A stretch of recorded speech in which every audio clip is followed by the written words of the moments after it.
Good morning all students. Bansur PG महाविद्यालय की online class में आपका हार्दिक स्वागत है। आज हम पढ़ेंगे एमए एमएससी प्रवेश ईयर सब्जेक्ट एनवायरमेंटल ज्योग्राफी।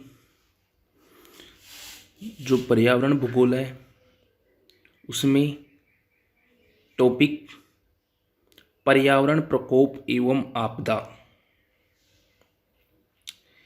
ये अपना टॉपिक रहेगा आज का। इसके बारे में आज हम डिस्कस करेंगे।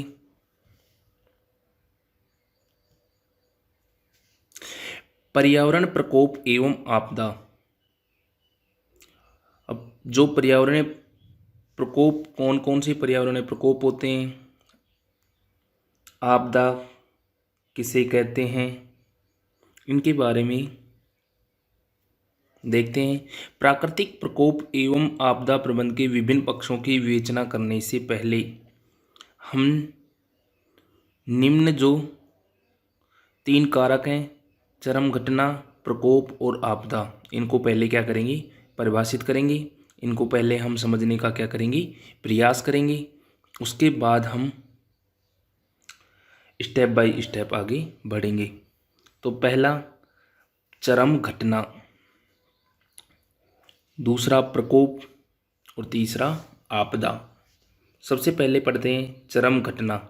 चरम घटना कौन सी घटनाएं चरम घटनाएं होती हैं, किस किस को इसमें शामिल किया जाता है, इनके बारे में देखते हैं। चरम घटना प्राकृतिक कारणों से उत्पन्न या मानव जनित, या तो प्राकृतिक कारणों से होती है या फिर मानव के द्वारा जनित वे घटनाएं जो कभी कभी घटित होती हैं, यानी आकस्मिक जो घटित होती हैं, तथा प्राकृतिक प्रक्रियाओं को तेज कर देती हैं तथा मानव समाज के लिए आपदाएं उत्पन्न कर देती हैं, उन्हें क्या कहा जाता है, चरम घटनाएं कहा जाता है। एग्जाम्पल के तौर पे देखें, जैसे कि कोई भूकंपीय घटना हो, ज्वालामुखी का उद्भेदन हुआ हो या ज्वालामुखी का उद्गार हुआ हो, दीर्घकालिक सूखा, लंबे समय से सूखा पड़ा हो, बाढ़, अचानक बाढ़ का आना, वायुमंडलीय तूफान। अब वायुमंडलीय जो तूफान है इसमें अपन किसको शामिल करते हैं, जैसे कि टॉर्नेडो हो गया, चक्रवात है, हरिकेन हो गया और टाइफून, इनको किस में शामिल करते हैं अपन, वायुमंडलीय तूफान। इसके अलावा जो जहरीली गैसों का रिसाव, अचानक कोई जहरीली गैसों का क्या हो जाता है, रिसाव हो जाता है। एग्जाम्पल के रूप में देखें, भोपाल जो गैस त्रासदी हुई थी उसका एग्जाम्पल देखें। बड़े बड़े जो तेलवाहक जलयान जो टैंकर हैं उनसे पेट्रोल का क्या हो जाता है, जलीय सागरों में बहाव होना, और वनों में व्यापक आग लगना। वनों में जो आग लगती है, अचानक कोई आग लगती है, उसको भी किस में शामिल करते हैं, इन चरम घटनाओं में शामिल करते हैं। अब ये जो चरम घटनाएं होती हैं, इन घटनाओं को 2 वर्गों में विभाजित करते हैं। देखो, चरम घटनाओं को कितने वर्गों में विभाजित करते हैं, 2 वर्गों में विभाजित करते हैं। पहले तो प्राकृतिक चरम घटनाएं। जो प्राकृतिक चरम घटनाएं हैं, प्रकृति के द्वारा उत्पन्न होती हैं, जैसी भूकंपीय घटना हो गई, ज्वालामुखी का उद्भेदन या ज्वालामुखी का उद्गार हो गया, वायुमंडलीय कोई तूफान हो गया, बाढ़ हो गया, सूखा होगा और भूस्खलन, इनको किस में शामिल करते हैं, प्राकृतिक चरम घटनाओं में। और दूसरा इसका जो विभाजित करते हैं, मानव जनित चरम घटनाएं, जो मानव के द्वारा उत्पन्न की जाती हैं, जिनमें नाभिकीय विस्फोट हो गया तथा प्रकोप, जहरीली गैसों का वही रिसाव जो हमने एग्जाम्पल दिया था पहले, भोपाल गैस त्रासदी कांड हुआ था ऐसे, और नाभिकीय युद्ध इत्यादि, इनको किस में शामिल करते हैं अपन, मानव जनित चरम घटनाओं में इनको शामिल करते हैं। इसके बाद देखें 2 नंबर प्रकोप, जो पर्यावरणीय प्रकोप होते हैं उनके बारे में देखें। उन चरम घटनाओं को पर्यावरणीय प्रकोप कहते हैं। हैजार्ड किसे कहते हैं? जो या तो प्राकृतिक कारणों से उत्पन्न होती हैं और या वे मानव जनित होती हैं, किसी भी तंत्र की सहन शक्ति की सीमा को पार कर जाती हैं। मनुष्य द्वारा समायोजित होना क्या हो जाता है? कठिन हो जाता है। मनुष्य की संपत्ति को क्या होती है? भारी नुकसान होता है, भारी क्षति होती है।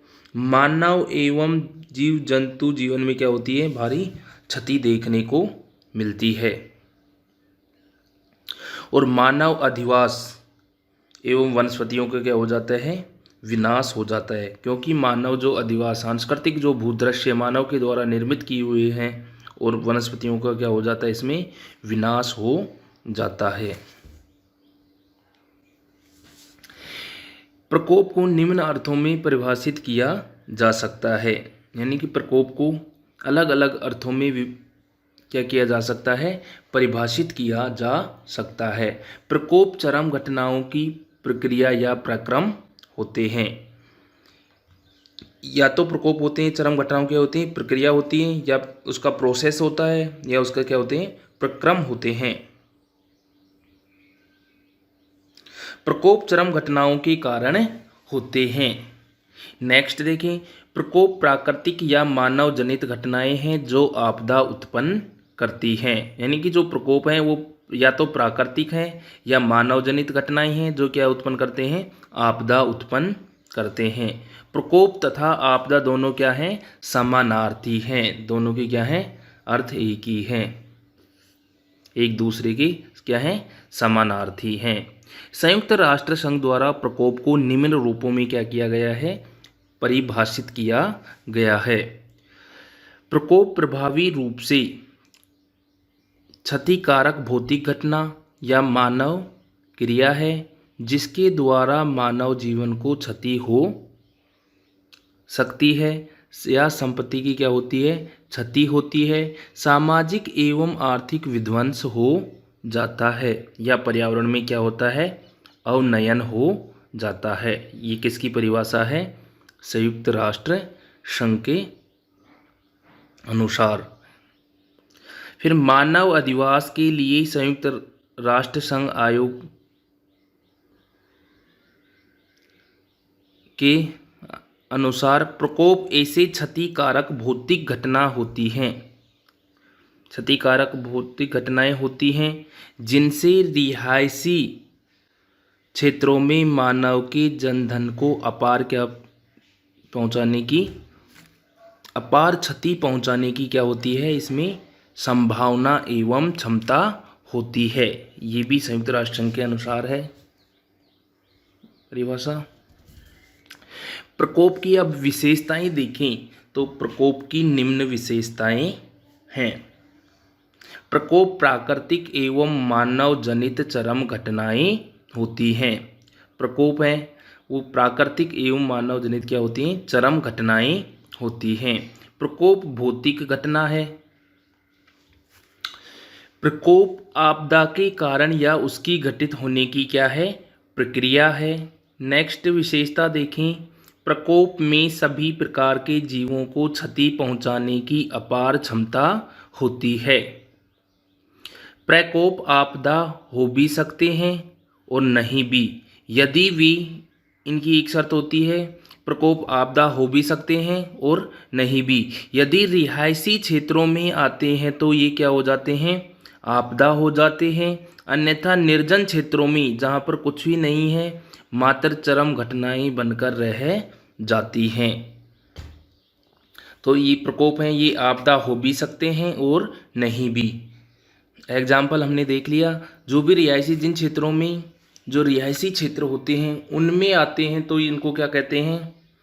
आपदा, और अन्यथा निर्जन क्षेत्रों में इनको क्या कहेंगे? चरम घटनाएं बनकर ही रह जाती हैं।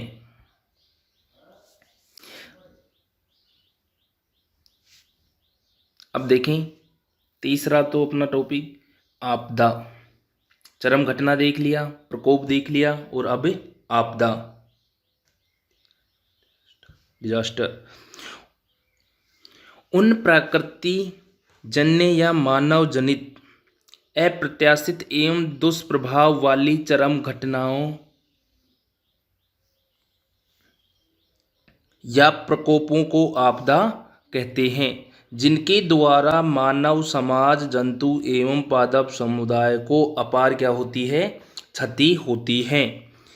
आपदाएं त्वरित एवं तीव्र गति से घटित होती है। कोई भी आपदा होती है त्वरित और तीव्र गति से क्या होती है, घटित होती है, अचानक घटित होती है। आपदा की उपयुक्त परिभाषा से यह सुस्पष्ट हो गया है कि आपदाएं पर्यावरणीय प्रकोपों के परिणाम होती हैं।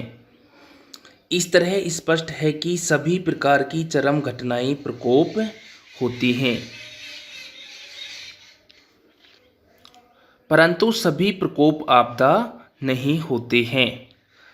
कोई भी प्रकोप उस समय आपदा होता है जब वह मानव आवासीय क्षेत्रों में यानी कि रिहायशी क्षेत्रों में आता है। उससे पहले हमने देख लिया कि सभी जो प्रकोप हैं वो क्या होते हैं, आपदा नहीं होते हैं, क्योंकि रिहायशी क्षेत्रों में आते हैं तो क्या हो जाते हैं, आपदा हो जाते हैं। अन्यथा निर्जन क्षेत्रों में निष्प्रभाव होते हैं, केवल चरम घटनाएं घटकर रह जाती हैं। आपदा की निम्न विशेषताएं होती हैं। यदि आपदा की हम विशेषता देखें तो कौन कौन सी विशेषताएं हैं। आपदाएं प्रकृति जन्य या मानव जनित प्रकोप होती हैं। आपदाएं नेक्स्ट विशेषता देखें, आपदाएं शीघ्रता से त्वरित गति से क्या होती हैं, घटित होती हैं, यानी कि आपदाएं होती हैं अचानक घटित होती है। आपदाओं के परिणाम एवं प्रचंडता का मानव समाज को होने वाली क्षति की मात्रा के परिप्रेक्ष्य में निर्धारण किया जाता है। एक और विशेषता देखें, पर्यावरणीय जो प्रक्रम होते हैं द्वारा सदा चरम घटनाएं उत्पन्न होती है, परंतु सभी चरम घटनाएं आपदा नहीं होती हैं। वे उसी समय आपदा होती हैं जब वो रिहायशी क्षेत्रों में आती हैं। इससे पहले हमने देख लिया इनको। तथा मानव समाज को अपार जन धन की क्या होती है, क्षति होती है। एक एग्जाम्पल लें, जब कोई प्रचंड उष्णकटिबंधीय तूफान में ले लें कोई सा भी हरिकेन या टाइफून सागरीय भाग में उत्पन्न होकर सागर में ही समाप्त हो जाता है तो वह मात्र क्या है, प्रकोप होता है। परंतु जब वह किसी आवासित द्वीप या आवासित जो सागर तटीय क्षेत्र में पहुंचकर जन धन की अपार क्षति करता है तो वह क्या कहलाता है, आपदा कहलाता है। ये एग्जाम्पल हो गया। कोई भी मान लो तूफान है, उष्णकटिबंधीय तूफान में ले लें, हरिकेन ले लें, टाइफून ले लें, तो वो सागरीय भाग में उत्पन्न होकर वहीं समाप्त हो जाता है तो वह क्या है, मात्र प्रकोप है। लेकिन जैसे ही वो आवासीय क्षेत्रों में या रिहायशी क्षेत्रों में आकर वो जन धन को अपार क्षति पहुंचाए तो वो क्या हो जाता है, आपदा हो जाता है। आज के लिए इतना ही। Thank you.